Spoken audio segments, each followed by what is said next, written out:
Our next speaker, fifth speaker, is Elias Kindle. Elias is from Liechtenstein. You know where Liechtenstein is. Perfect. So, he's talking about entrepreneurship in the emerging paradigm. Elias, please. It's your turn.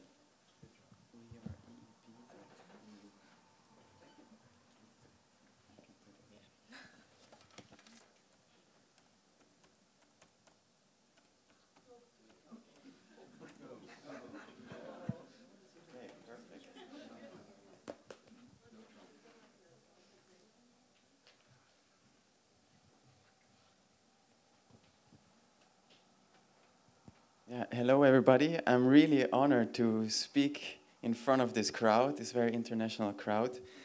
And I'm amazed to see what is going on in the world, and that gives me a lot of strength also for our future projects.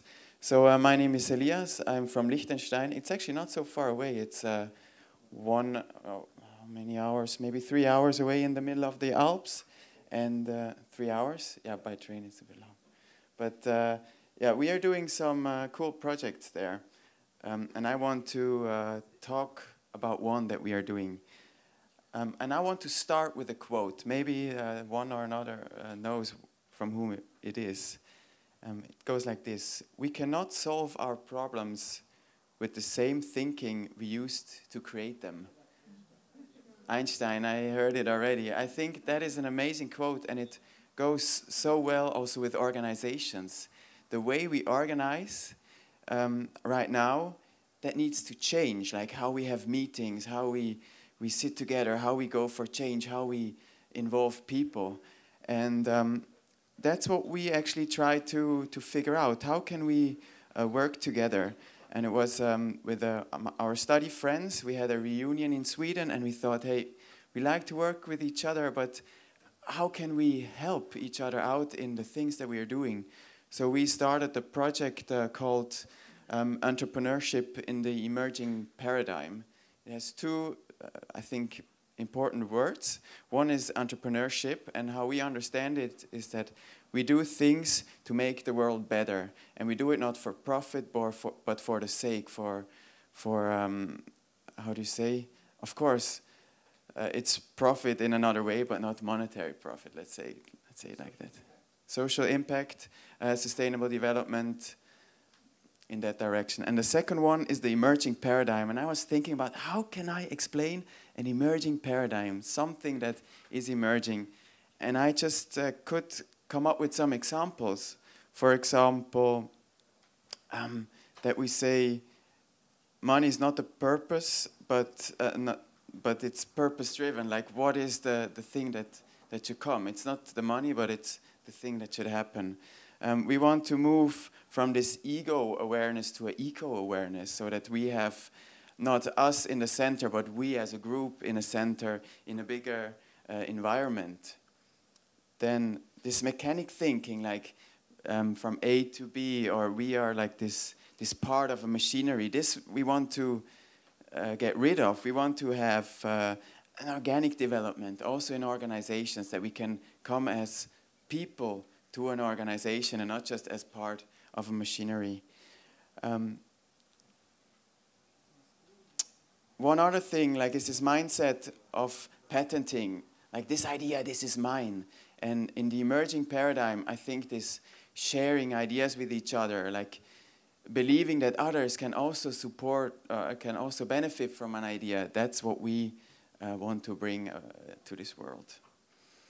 We heard yesterday from the former president, Köhler, that the challenges are getting bigger and more complex. And how we have been interacting with each other is still the same, how we did it like 100 years ago. So what we did, like I talked about this group from Sweden, and we thought, hey, let's go out there and search for new ways, ask companies that do things great. What do you do to thrive, to make people in your organization really be connected to your purpose and go on? And so we had we have this group of 10, 15 people going out to to ask organizations what do they do. And what we did is we collected things in we are building up this website right now that we show different methods and things that you can do in your organization to actually be more creative together, come together and not just sit in a meeting. I mean, I find myself often in meetings and just being bored and don't know, hey, what shall I do? And we try to bring in these practices that we keep being engaged and that we get to great solutions.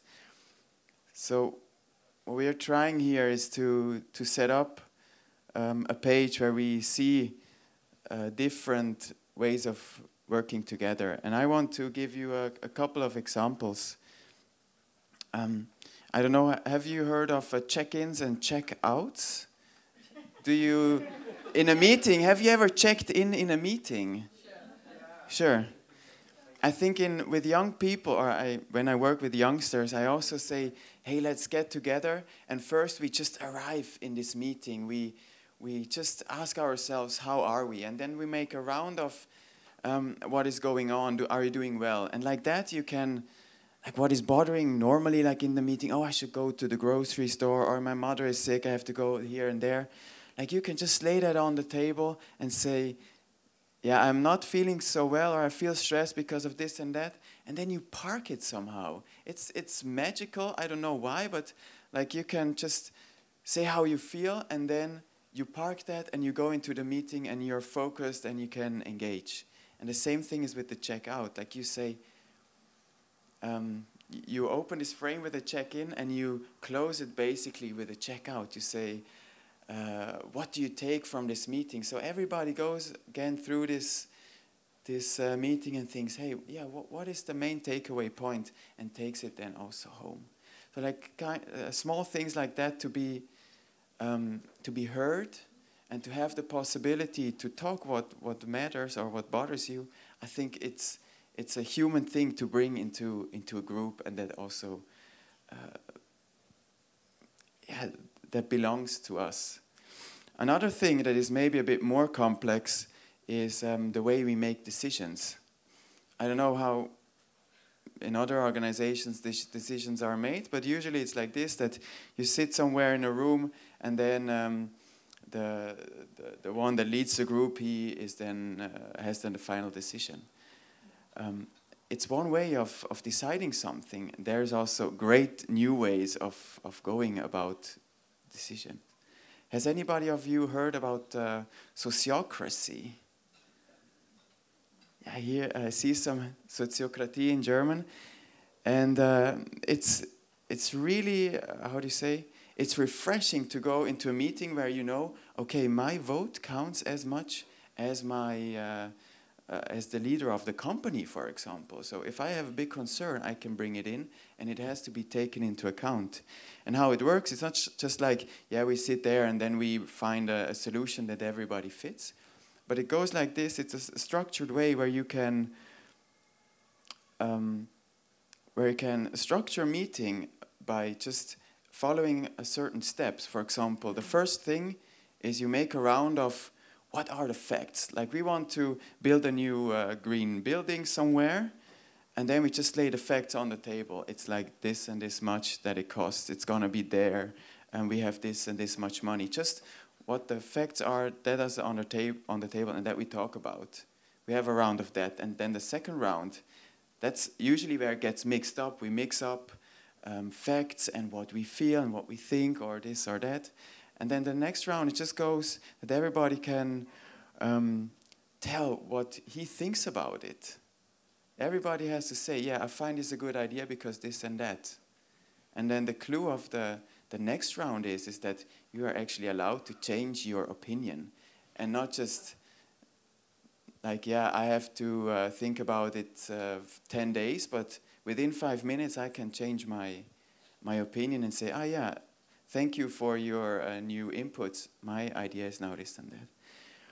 And then, in this decision-making process, you have a facilitator or somebody who holds this meeting, and that one tries then to formulate the outcome of it. For example, yeah, the building can be built when this and this happens. And then, we make the last round of conclusion, and it goes like this, that everybody who has strong concerns against this has to speak up and tell why he has this concern.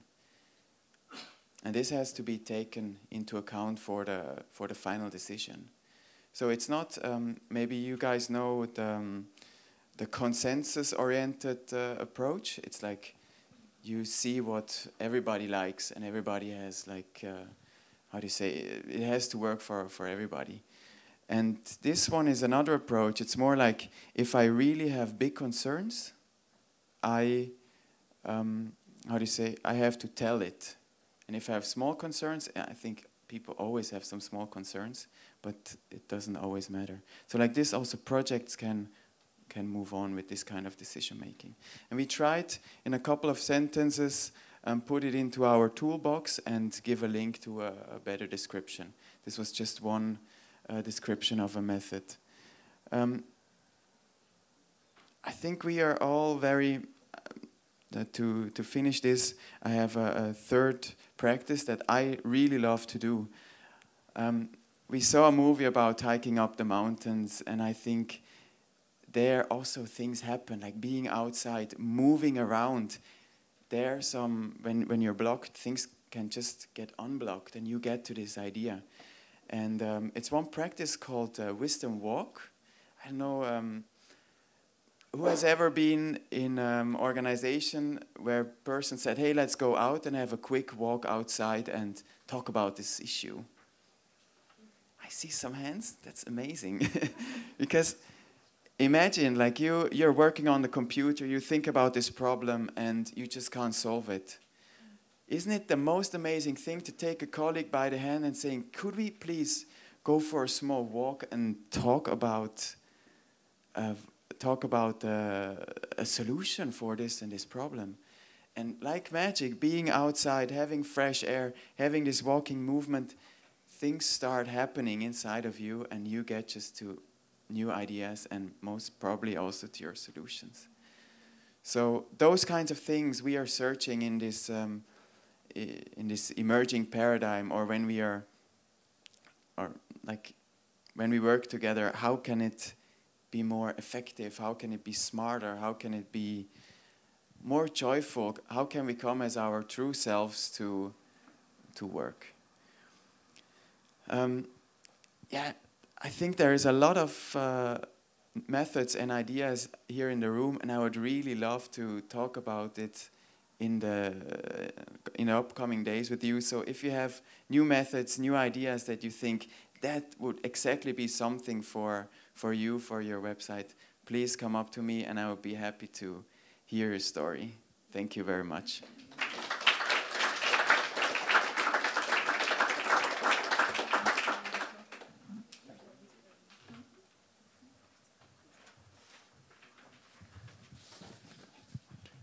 Thank you very much, Elias.